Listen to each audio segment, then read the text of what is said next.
PTI is financially the most corrupt and most inefficient political party. It actually led Pakistan to default due to their careless and unskilled policy making. This video is a challenge to youths of LUMS, IBA and Zaman Park who may respond with data to make this video more constructive. It all started in 2018 when Asad Umar took charge. He had no idea about the trade statistics while the trade deficit was running $37 billion. The writing was clear on the wall that Pakistan needed current account liquidity, but Asad had no clue how to filter imports and when he should engage the IMF. The situation was so bad that Trade Minister called Pakistan as complete Kangla. In that situation, PTI replaced Asad Umar with Hafiz Sheikh and appointed IMF's Raza Bakir as Governor State Bank. Together, Hafiz and Raza thought of speeding up the economy because first time in the history of Pakistan that GDP was negative, and it was before the start of COVID pandemic. Among the ill-planned programs of Imran Khan, the first one was the Asset Declaration Scheme, which was basically a targeted real estate amnesty program for people with black money. The first list of amnesty relief included Khan's own sister. The tax rate was just 1.5% on declared assets. People took money out of industries and stocks and put it in real estate. As tax rate was too less, in 2 years, 137,000 individuals and companies declared their assets and generated only PKR 120 billion, which is just under 25% of Pakistan's revenue of 1 year.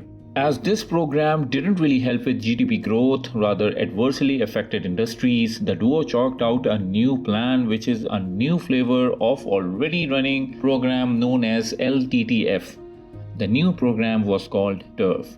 This was a very poorly planned program. It did not synchronize with the changing world dynamics and shooting commodity prices, and hence turned out to be the biggest scandal of Pakistan's history and ultimately resulted in Pakistan's default. Loans worth $16 billion were given to businessmen and individuals on low markup in order to gain political support from targeted segments of society. Unfortunately, this export-driven policy didn't come out very good. The evidence of it is that the trade deficit doubled after this program. Pakistan lost all of its dollar reserve due to LCs for import of machinery. Most of the loans were given without due diligence. It can be seen that the loans were utilized by already dead and non-recovering industry like spinning. This all resulted in a massive outflow of dollar and rupee fell sharply against dollar. For this reason, Raza Bakir and company took more and more loans to cater for the supply of dollars. When the domestic and international loans could not supply enough, they introduced Roshan Digital Account, which is another ridiculous program because it bleeds 13% annually as profits to investors.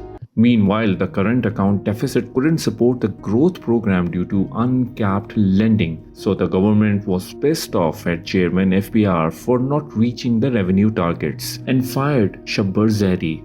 In fact, in 4 years, PTI changed 4 FBR chairmen and 4 finance ministers. This clearly reflects the incompetence and lack of planning inside PTI leadership. Pakistan actually defaulted in September 2021 when Shaukat Tareen summoned a meeting of Trade Ministry officials for showing him fake statistics. In December 2021, Shabbir Zaidi also accepted that Pakistan has practically defaulted and we should just officially confirm it. Economic collapse after vote of no confidence was just a symptom of already laid financial landmines and blunders done by PTI government. In April, Prime Minister Imran Khan was removed at a point where the PTI government has failed in all economic indicators. Number 1, they had taken historic loans. 80% of all debt in history of Pakistan was accumulated in PTI's tenure. Number 2, PTI went through historic trade deficit because of ill-planned lending programs like TURF.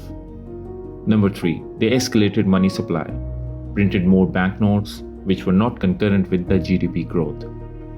Number 4, PTI's government was working like conmans. They exported sugar and wheat and then imported sugar and wheat in the same year, giving profits to exporters, but it resulted in historic imports whooping $80 billion in a single fiscal year.